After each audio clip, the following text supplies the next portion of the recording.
thank you so much for taking us on that trip. It was enlightening and delightful. I just want to start at the beginning, which is to ask you both about how you learned of this culture and got the original idea to do a film about truffle hunting. Well, we had finished our last film, The Last Race, in 2017 in August in Copenhagen. And we were looking for, well, I was looking for a place to go, just to kind of disappear after working on that film for 5 years. And I decided to just say, well, let's go to the mountains of Italy where there's no tourists in August. And it turned out, by coincidence, Gregory had been to that exact same tiny little village called Moncalvo 3 weeks before that I got there. And what we both noticed was that there was this, it seemed like this very magical thing happening in this place. You know, all the people in the village, I think there were maybe 60 people live in the village, and they were saying to us, I don't know what you're doing here now, but you should come back in November. And I said, well, why November? And they said, well, that's truffle season. And then that, of course, the question, well, how do you find these truffles and where do they come from? And they said, well, we don't know, but all we know is we have this little wooden box outside of our shop, and we put 50 euros in the box at night, and the next morning appears a truffle, and that they've been doing this since 1941. And that, of course, led us to find out who were these people. And nobody in the town would say, nobody would talk. They're all saying, we don't know, we've never met them, we don't see them, we just know they're in the mountains at night sometime, and it's a secret. So, and so Greg and I decided, let's go back. We met back 3 weeks later and just started together, and let's start digging in and finding out who they are. And it took a while. It took us a year to really find out who the true truffle hunters were. But there was, this town was just, there was just something very, very interesting about this town. There was no technology in this town. People were still reading newspapers. They were, all the machines that they were using were like handmade little machines, so things seemed like it was a place back in time. And that really attracted us. Yeah, and there's, well, there was a feeling in this place that it was kind of miraculous that Mike and I had both landed in the same spot around the same time. And we came back and we just kept talking about this feeling of a place that was removed from technology, that had this connection to nature. And there are fewer and fewer of places like that around the world where traditions are still alive. And when you're there, it's something that you can, I don't know, it affects all of your senses. You can smell it in a way, you can taste it, you can feel it. And we had this conversation. We said there's something that we need to capture about this. And then that mystery that Michael talked about of the truffle hunters, there was a story there. And when we went back and we started exploring the world, it became very apparent that there was a film, there was a story that needed to be told out of all of this. And the work that we do is all centered around communities. We're always intrigued by communities that are steeped in traditions, and that really have done what they can to not really change as things around them progress. And that was also an attraction, just like the last film we did, and like my photography, it's very similar. So let me dig into this a little further, because I'm just curious sort of about the initial conversation you had. I guess what I'm trying to get at is what kind of conversations did you have about those initial impressions of this world divorced from technology and this mystery? And what conversations did you have about whether you thought there was a film in that, especially given that there's a secret or a mystery involved in it? And also that, if I'm correct, neither of you are fluent Italian speakers. No, not at all. I think the story really, when we realized we had a story, when we realized there was a secret, when we started exploring this world, and we were hearing about the truffle hunters that brought these truffles, and we saw this market, and we saw that these truffles were sometimes selling for the amount of the same price as gold per ounce. We realized that this was a world of secrecy, and every time we tried to get into it, we had people telling us, no, it's impossible to film with the truffle hunters. They'll never let you into the world. So initially we were introduced to some people that we were told were truffle hunters, but the first people you meet are the truffle hunters that do it for tourists. So they have a little routine, they hide a truffle, you find a truffle, people leave feeling they've had the experience. But we realize that's not really what truffle hunters, who the truffle hunters are, or what we were there to film. And the process of actually finding this world that's underneath this, the real world, that took a lot of time. And it was a matter of spending time in these communities, meeting one person who led us to another person, who led us to their uncle, who got truffles from a certain guy at 12 o'clock at night on the side of the road. And eventually we would meet these people, and it took a long time to enter into their worlds. Once we did meet them, we had to build trust with them. And I think a lot of that was just, we kept coming back. We made this film over 3 years, and we would be there for 3 weeks, a month, and then we would tell the people that we wanted to film, we're going to be back in 2 weeks or 3 weeks, and they'd say sure, and they expected to never see us again. But we came back, and we kept doing it over and over, and little by little we were invited in, and we became part of their lives. We became part of the family in a way. They invited us. Yeah. Eventually they invited us into dinner. But they made us pay our dues. I mean, when we see Sergio climbing up these cliffs that were 2,500 feet with a dog almost vertical, we were on the other side of that cliff with probably 200 pounds of camera gear, just Gregory and I, on the opposite side of the cliff. And we were tramping through the mud. We were in the rain. We were in 3 feet of snow filming. We were with them straight through the year, and I think that was part of what they were. They wanted to see, did we have it? Right? That was the conversation that we had. And also, there was a time where we heard about this secret market that took place 3 in the morning on Wednesday in this little town called Asti. And when we asked the people in the town about it, everybody said it doesn't exist. We even found out the exact location where it was, which is right in front of this boutique. And they were saying, look, the person that lived above it said, I've lived there 35 years. I would know if there's something happening here at 3 in the morning below my window. And lo and behold, we showed up at 3 in the morning, and there it was, about 60 truffle hunters out there in the dark in like trench coats and hats in the cold. And they were doing what looked like to us like drug deals on the side. And of course, as soon as we showed up, they scattered. We didn't show up with a camera, but they knew we weren't part of the group, and they just kind of scattered. But that told us, and then that told us that we needed to kind of build trust with these people. And it started. We came back again and again and again, started to talk to people, and one person led to another, and a lot of coffee, a lot of espresso, a lot of wine led us to eventually into the community. So that's like a huge, long process over 3 years. I'm just. From your, again, it's the same question, but like, did you know from your first research visit that you had a film? Because it seems like you were doing some preliminary research and maybe going down some false roads.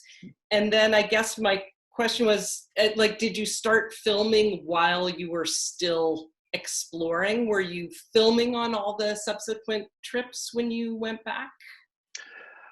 When we started, we weren't filming right away. And we didn't know we had a film.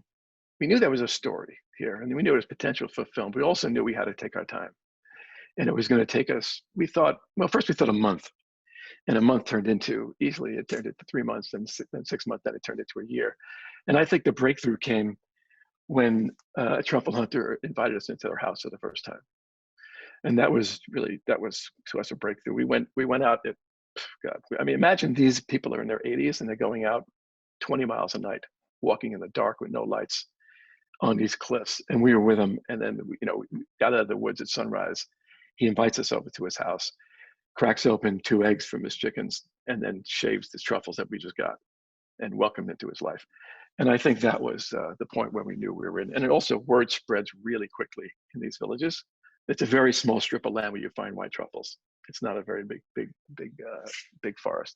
And I think people started to know that, that we were okay. And he started to introduce us to the priest, and the priest told us, introduce us to other people. And he was also telling us who the truffle hunters were and weren't. He was a guide. But I think maybe after a year, I think we probably started to shoot after about 6 months, right, Greg? And then after about a year, I think we knew we had a film. Yeah, and we didn't go into the film. We knew there was this world. There were these incredible people that we were meeting, and we knew that there was something in the secrecy of it, but we didn't really know what the film was going to be about until we spent time in their lives. And that's where, you know, that's where the story, that's where what happens in the film, we didn't enter into this filming process with a preconceived idea of we want to make a film about a bunch of old men that in our minds now, they're overcoming their own mortality. They're immortal in a way. And that's what the film became to us. But when we started it, we didn't know. And all that it came from following these guys around in the woods for 12 hours at night. I mean, we would be in the middle of the woods in the middle of the night in freezing cold weather with an 86-year-old man, and we would be chasing, and we couldn't keep up with him sometimes. We would be chasing him through the woods, and sometimes he would offer to carry our camera gear because they were too slow. So yeah, they have so much energy, so much passion. They have just like such lust for what they do that trying to capture that became the mission that fueled us every day.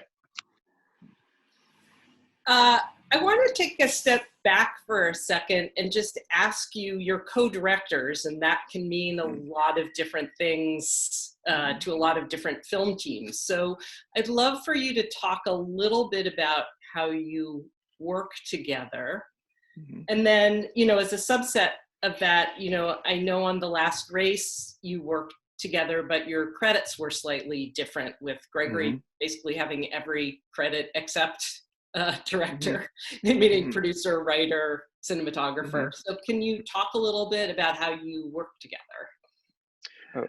Well, on this particular film, I think that was also, goes back to one of your other questions about how do we get into this world. We got into the world because it's just really the two of us. We're both cinematographers, and we work with a translator and a sound person, and that's it. And we also spend a lot of time talking. And with this film, we shot one shot a day at the most. And Gregory and I spend a lot of time just talking, observing, spending a lot of time with their families and finding an opportunity that we think is right. And then we set a shot up. We're very patient. We're not intrusive in their lives. They really forgot about us. They didn't care about it. Unlike The Last Race, where it was impossible to get any verite footage, impossible, because they were always acting out in some weird reality show that they thought they were in. In this case, they completely forgot about us. And we would just set the camera up, find a beautiful frame. Sometimes we'd light a little bit. And then we just let the camera roll for 1 or 2 hours until the cards ran out. So we collaborate on everything that we do. We talk a lot. We screen at night. We go back to where we're staying. We screen a lot. And but it seems to work really well. We developed, I think on this film, we developed a fairly unique way of approaching this creation of the cinematic world. It's very much, we wanted to create a style of filming that we were able to sort of bring a perspective to how we told the story visually and how we created the frames and the feeling. But we also wanted to create an environment where we would really disappear and allow the events that were happening in front of the camera to happen, and hopefully the people that were in front of the camera to forget about our presence, which we think mostly happened. And so it took us some time and some experimentation at first to sort of figure out the right way both to approach it from aesthetically, but also actually execute that. And that's what Mike was talking about with just the amount. We would usually shoot just one shot, sometimes no shots a day, because each shot was thought about very carefully to be very precise in how we filmed it, how it was lit, where the light was. It had to be right, but also so we could get these actions that would happen unencumbered by the whole apparatus of filming. And it was this very, it was a delicate dance of sometimes our days they would start off with the idea of doing one thing, and it would completely transform over a lunch with a lot of wine with one of the people that we were filming and become something else. And it was always evolving. And I guess that was the beauty of having, shooting it over 3 years. It gave us the opportunity to sort of feel the world and respond to it. That's so interesting, because I mean, obviously I was going to ask you about the camera setup because it's very beautiful and austere and locked down. And it hadn't occurred to me that there was a practical, or there could have been a practical aspect to that choice in that, I mean, was that part of the decision that maybe not moving around with the camera and the rig would make you less visible, would make you Yes. Yeah, and that was intentional. And we would set up we would set up the I think in a documentary, there's a tendency, and often for very good reason, to follow the people that you're filming around. And what we did on this film, I guess it's quite the opposite. We would set the camera up, and we would find we would find places that we usually knew our subjects were going to be in, and that they were comfortable in. And then we would stand back and we wouldn't touch a thing, and we would let it roll for, sometimes 2 hours. And that's the editing of this film. There aren't very many cuts in this film, but the editing was a real challenge because it was finding not only 2 minutes of 2 hours, but finding 2 continuous minutes that fit with the rest of the narrative. So we couldn't manipulate what was happening in any individual scene through the editing. We had to work with actually what was there. I mean, we called it walking a tightrope without a net. Was our talk in the van. Yeah, no internal cutaways to like shorten the duration. No, of the scene. the whole film is 106 shots. Wow. The whole and film. we became braver, I think, as the filming process went on. Initially, we would get a little coverage. I think we had a very clear idea of what we wanted, but I think the courage because it's a very risky thing to do that, and the courage came as we started, we started reviewing the footage, and we started sort of seeing these chunks, and we said, okay, we can do this. Let's get rid of the safety net. Let's go for it. Wow.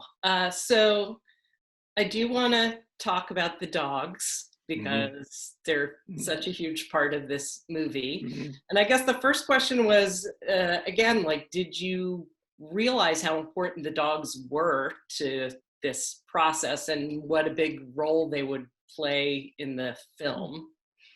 What we didn't realize is that how close they were to the dogs. That was the first thing. It was a surprise. The first person we were filming with, Aurelio, we went into his house, and he was having lunch with Berba on the table, eating out of, china. And he was talking to Berba about very intimate things, very personal things about some of the concerns that he had. And then we started to visit, with Video and Carlo and Sergio. We started to see that they were family. They were very close. Each one had a unique language that they spoke to their dog with. I mean, the whole film is most of the film's in dialect, but then they also have a dog dialect that each hunter developed with each individual dog, which was pretty fascinating.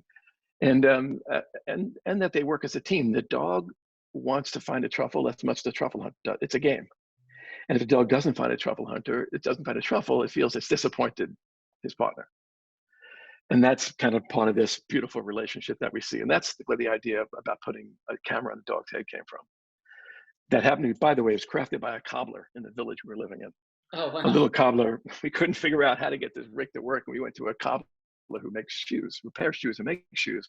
And we just started to play with leather and suede and metal and rivets. And then eventually we came up with this rig. It took us 2 months, a very sophisticated rig with a very, very traditional cobbler.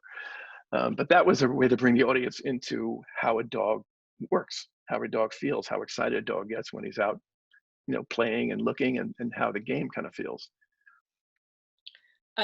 Maybe our audience might be concerned about Berba's future, given the film. I think you guys know what Berba's intended future is. Do you care to share that with our audience? Well, I could say is Berba's in great shape, great health. We get pictures of Berba every day in videos, so we're in constant communication with Berba, and she's doing really well. She's doing great. All the dogs we keep in contact with too. That's the owners think they're jealous because we have closer relationships to dogs than we do with their partners. So. One of the other things that really struck me about this film was the use of humor. because it's a really delicate balance that you strike here. But because, you know, the film is humorous, we could see the humorous side of, you know, this eternal youth in these men sort of plays out somewhat like an eternal adolescence. But you manage to project this humor in a way that's very respectful to the participants in the film. And I'm wondering if you can talk a little bit about the process of using your score and other things to create that atmosphere.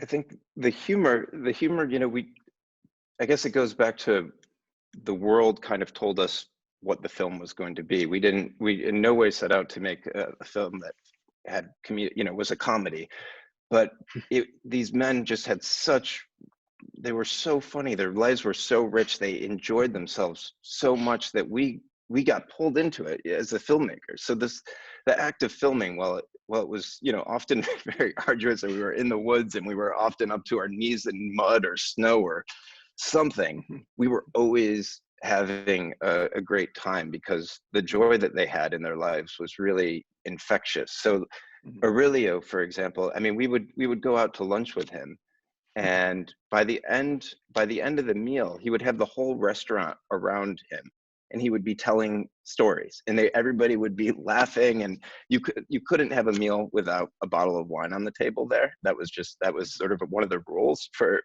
going out to lunch with any of these guys. So it became a really joyous process, and we knew that had to be a part of the film. I mean, there'd be no way to portray this world without showing that joy. And I guess once we got into the editing process, as you're talking about, we wanted to find ways to support that feeling that, you know, there are no jokes in the movie. There aren't any moments where we felt like we had to hit it. We had to push the humor too hard. We wanted the film to feel like it felt being in that world, where it was just a natural extension of being there. So that's where some of these musical choices that, you know, we looked at old pop from Italy in the 1970s, and we had a great composer who came up with some original tracks that just subtly sort of underscored really that less a particular joke, but just more the feeling of being there. That's what we were trying to capture. Sorry, I was just going to add that Aurelio was always singing. We were trying to film him truffle hunting, and he wouldn't stop singing. And then we just said, well, that's what Aurelio does. And we realized that was very much an important part of these villages. And every time, like, Sergio sings. He sings to his dogs when he's going out hunting. He sings when he's in the woods. You know, it's a very important part of their world, and that's how we incorporated the music. And the chorus that we chose is really from Mutiny on the Bounty, and it's "Follow Me" is the name of the track. And we translated it to Italian, and had a chorus sing that. 60 members of a chorus sing it. So it's very appropriate for the ending of the film. As you mentioned before, I see a lot of similarities, obviously, between this film and your first film, The Last Race. And I'm wondering if you can talk a little bit about that, like in terms of, do you consider yourselves cultural anthropologists, or, you know, do you recognize in yourself that you're interested in versions of a particular question that is, you know, something that is part of your life? Well, we are. I mean, we're interested in cultural ecosystems, and we want them, especially in the times we live in right now. We think they're vital, and we also want to immerse people into these places, into these communities, and make people feel what it feels like, what it felt like to us to be in these places, which we're really fortunate to experience. And that was the reason also for the style of filming. That the reason there's no editing between scenes, no cuts. We wanted it to be as pure of a cinematic experience as possible when it came to immersing, you know, the audience into a community like this. And yes, that's what we're looking at now. We're always looking at, we have another film we're about to start, whenever we can leave, that is in the same kind of theme about an old, you know, a community steeped in traditions that hasn't changed in 700 years. It has unique language, So that is a concern. And we're also interested in expanding this to a series as well, which we're looking at, but very, very similar idea, global communities.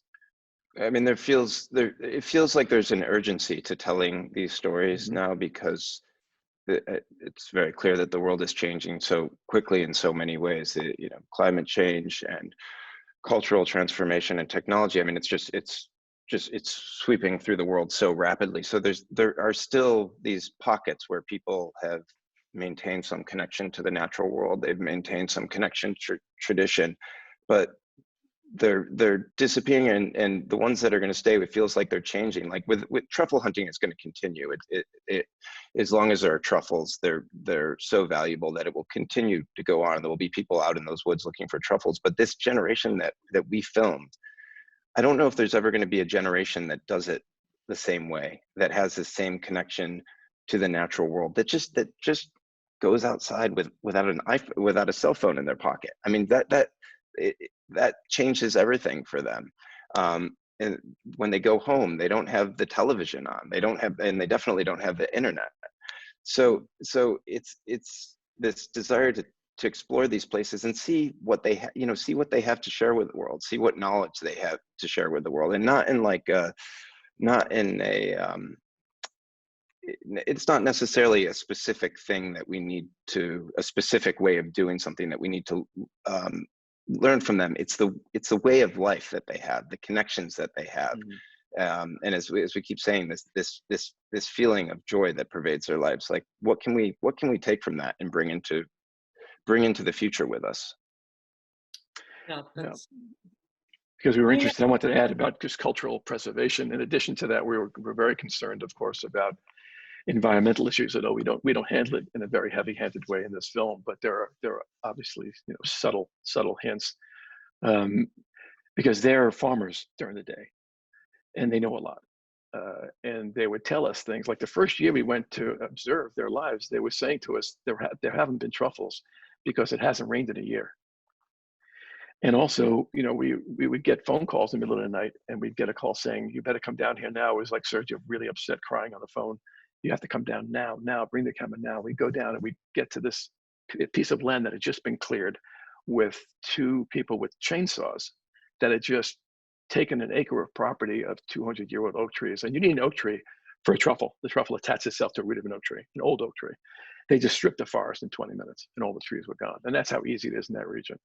So we've also developed this, we're working with a trust in that village that we've already established, and we're going to be, we've already raised money, and we're going to be giving the money to the trust to purchase the land where we filmed also, so it can't be deforested. But that's something we're very concerned about as well in our films. Yeah, I can feel the tension in your films that involves preservation of this heritage, but also both of these ways of life are also businesses. And right. So, the preservation of a certain kind of business in the face of economic pressure is also a continuity I see between the two films. Yes, it's true.